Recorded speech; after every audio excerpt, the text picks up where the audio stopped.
So green for new lessons. They've all got hyperlinks straight to take you straight to the lesson, but you can see how we've mapped against the new standards for you.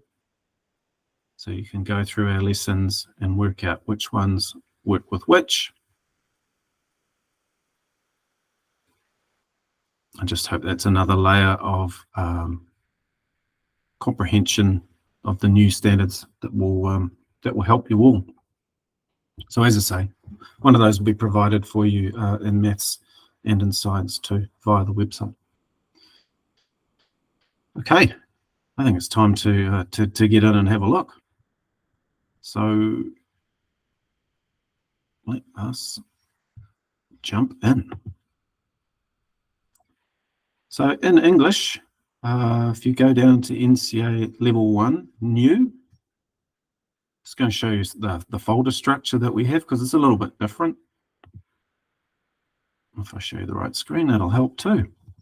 So NCEA Level 1, New, and then you'll see these folders here arranged for you. So again, it's moving away from that assessment-driven teaching and learning, looking at a more holistic, thematic approach.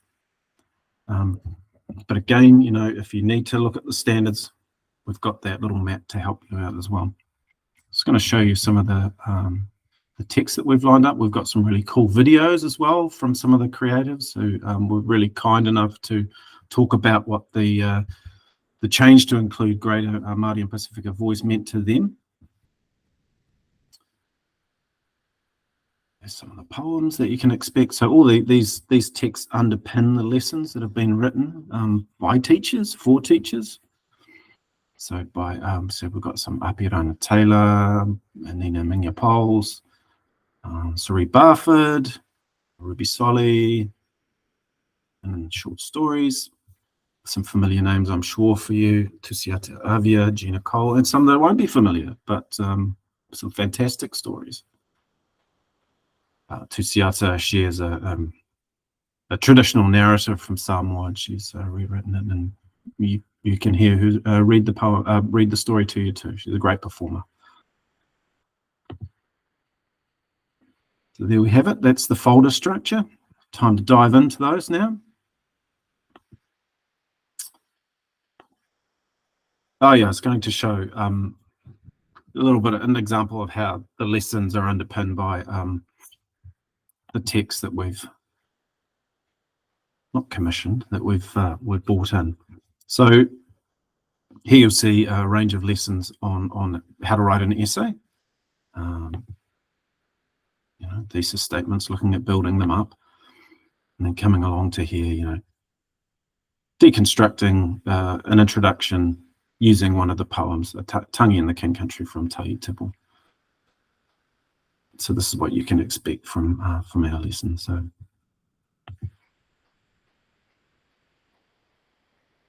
and obviously building up to a conclusion for essay writing.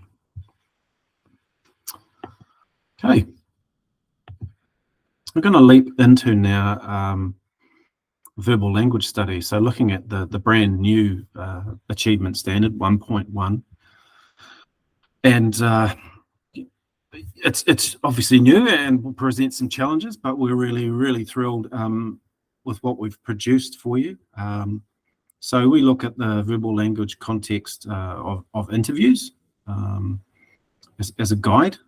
And obviously people can go on different directions if they, you know, so wish in their classrooms. That's, you know, part of the process. But like I say, we hooked up with I Tangata and Dale Husband and his kōrero section there. We've got some, there's about seven videos in here. I won't show you, I'll show you a snippet later. But, you know, how he begins an interview, the language of an interview, the structure, and even some tips and tricks on how to conduct an interview for your students that may want to go down that path. Just going to jump in here. And obviously we've got looking at the verbal language. What are verbal language contexts? Looking at different types. and elements. And you'll probably remember these bullet points from the NCEA page. And then jumping down here and looking at, Māori oral traditions, kōrero te kukuiho. So looking at toi kupu, Apirana Taylor reading haka, stirring stuff, elements of whai kōrero. It's always with an Aotearoa specific focus. So let's dive into a lesson briefly on interviews. So this is an interview with Adi Savia, underpins the lesson. So a lot of the questions that are asked come out of this. Again, some verbal language features that you would expect to see in interviews. And then a little snippet from Dale, talking about the language of interviews, or his particular brand. But certainly the lingo, if you will, if you've got some street smarts, if you talk about swagger and you talk about, going down the footy club, or, use a lot of colloquialisms as you go. I really respect your skin in the game. It's been, and immediately it allows them also to share in that style of delivery, a more conversational, more colloquial, warmer. Gee, mate, that one must have hit you between the eyes. And you might be talking to a politician, but they're people too, although they might have. Seems like a good place to leave that, fairly appropriate. So that's a little unit, if you like, on verbal language, on that new 1.1 achievement standard. Took a bit of a punt here, but the lesson 4 and 5 are more sort of directly linked to the standard. So again, hopefully that will help as you plan your schemes for next year. Just introduce you to another set of special set of lessons here. So we're looking at language in Aotearoa New Zealand, and the whakapapa of language. We even look at writing Māori words, using them in English, and looking at how Māori writers have used te ao Māori in their texts. So I'll just jump in here briefly.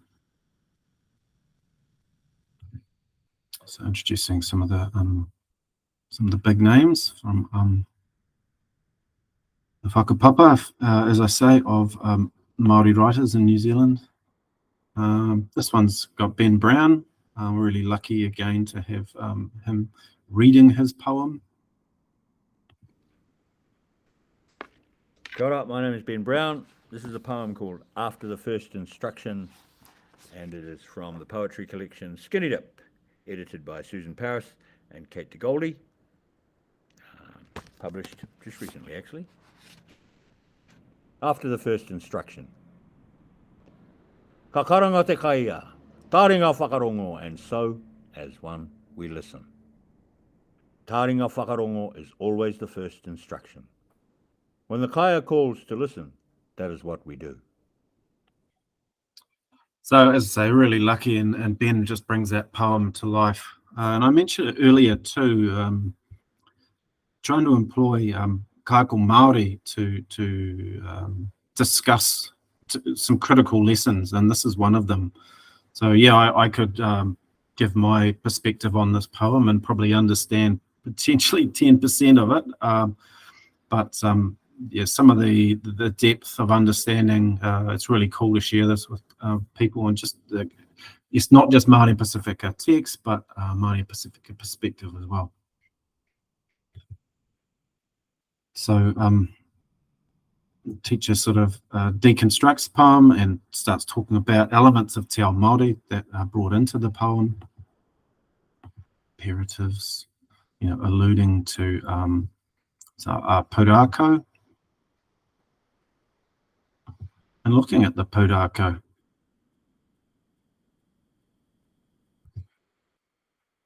And again, all the questions, looking at the text, the students sort of testing themselves as they go along to make sure they've understood, and you know, your ability to be able to track that understanding as you'd expect from any EP lesson.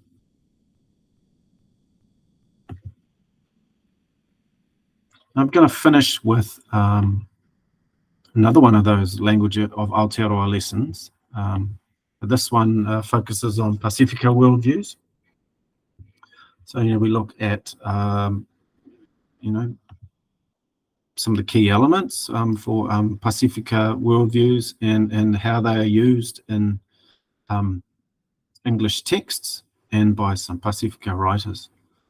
You know, and looking at the importance of including these texts and why we read them and why they should be part of schools' programs.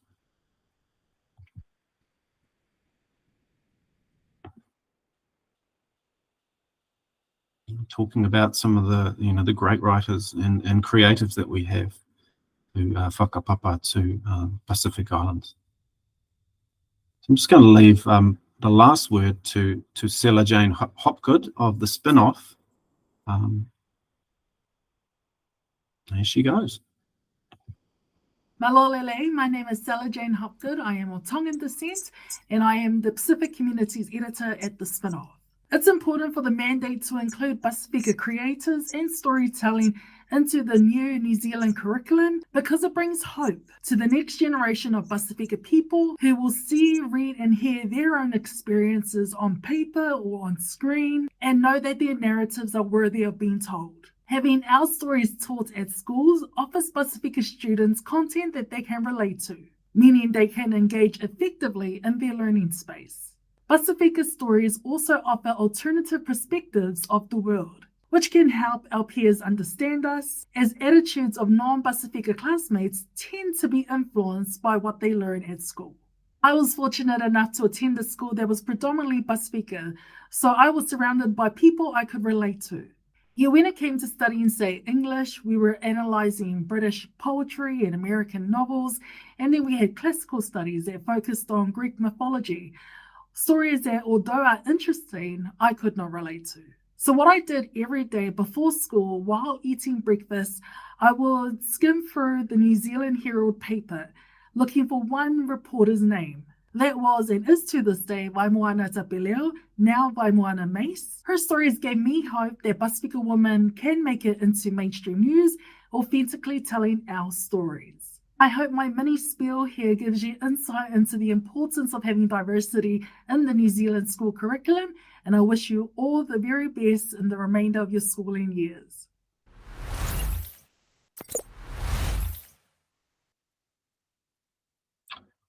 Wow, there you have it. There is the curriculum change in a nutshell, 1 minute 45.